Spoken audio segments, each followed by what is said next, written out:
So what I want to do with every business that I work with is do what's called a market square test, and this is something that I learned from working with Mark and Ian Hamersley, the Hamersley brothers. Google their podcast; it's a fantastic podcast where they talk to each other just as a podcast. One's in Australia, one's in the UK. They are actually both brothers, of course. So shout out to them because I've learned a lot from this, and this is something that they say to do with every business, so that you know where you stand in the market and what's different to everybody else.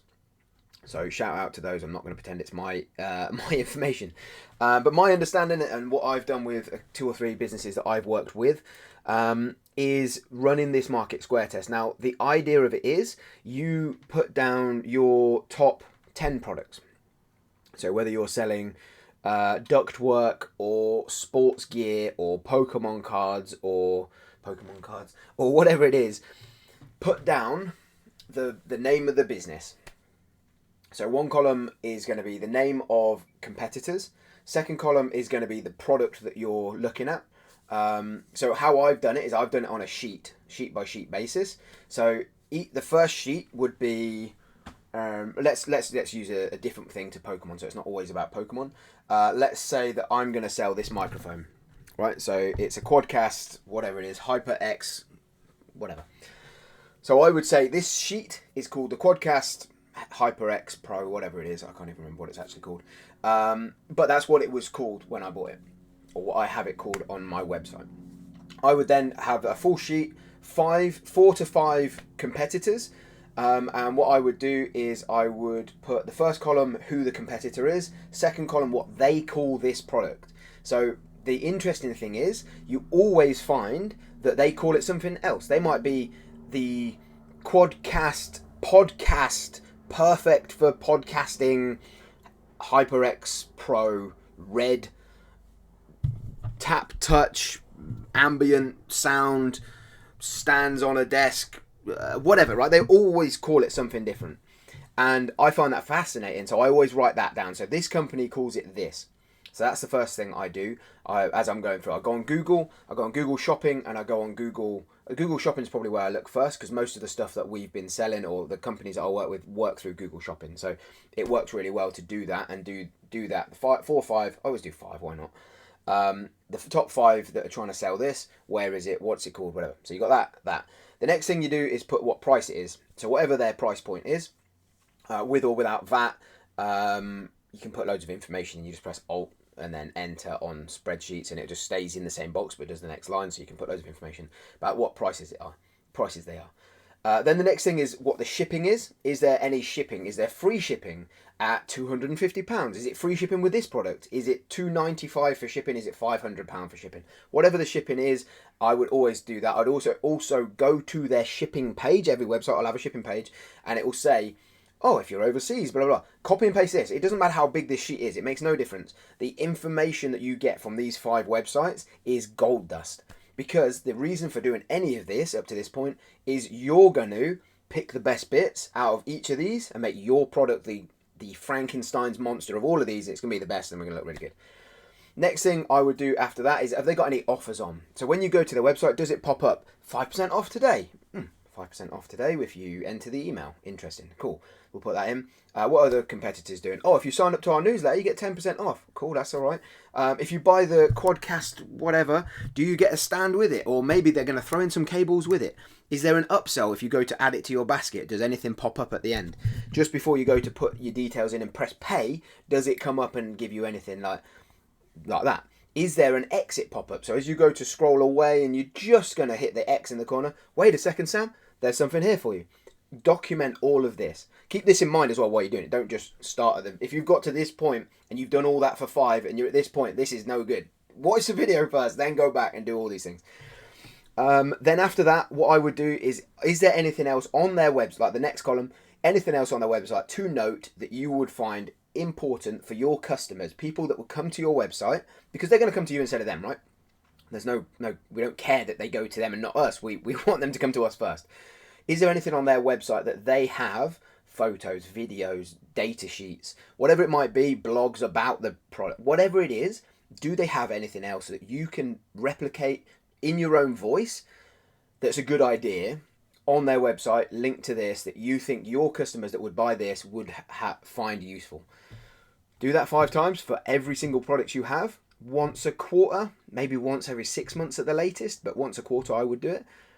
And mate, you are going to be walking in the right direction for better product listings. Google will find you better. The next thing then is, once you've got all that information, you're like, what do I do with this? The next thing is you go back over it and you analyze, highlight, whatever you want to do. Out of those 5 plus my one, because you can do the same for yours, right? So the first line could be your answers to it all, and then do the 5. So you've got six things.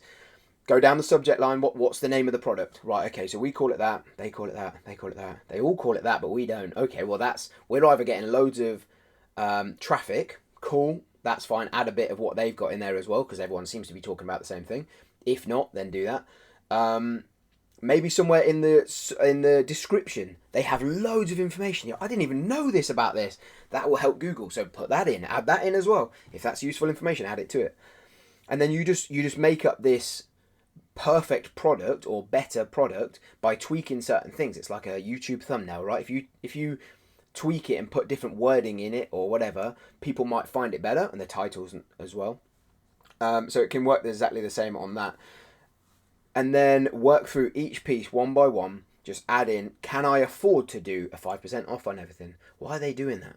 So they're doing it to get people's email addresses. Okay, so they must have a newsletter. Right, I'll sign up to the newsletter. Makes sense, it's free. See what newsletters they get. Then you can do a market square test for all these newsletters. You can never stop this. This is so, I find it so interesting and important. It can be something I can help you with, or I can teach you, like I'm doing now, to do it yourself. Either way.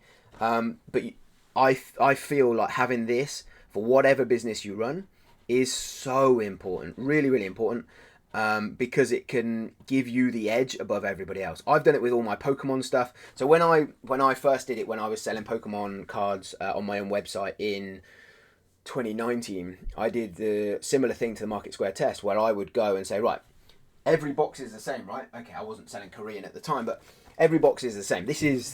There is no difference to the product I'm selling. I've not made my own that's a replica. This is the same product, same as the microphone.